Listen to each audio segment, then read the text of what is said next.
came here, ang priority ko is yung husband ko kasi prostate cancer.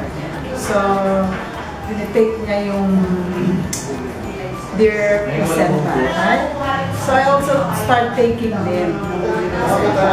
But prior to that, may na-notice ako parang cyst dun sa lower part ng sa may hita. So sabi ng husband ko, magpatingin ako sa doktor. Sabi ko, it's okay kasi ang doktor ko dito lalaki. So sabi ko, uwi na lang ako sa Canada kasi andito lang OB-GYN ko.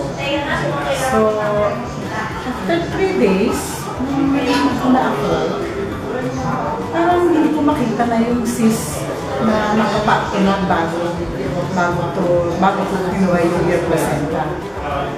Sabi ko, teka muna, baka hindi ko lang makapa ng maayos. So, I'll give it like mga ilang araw pa.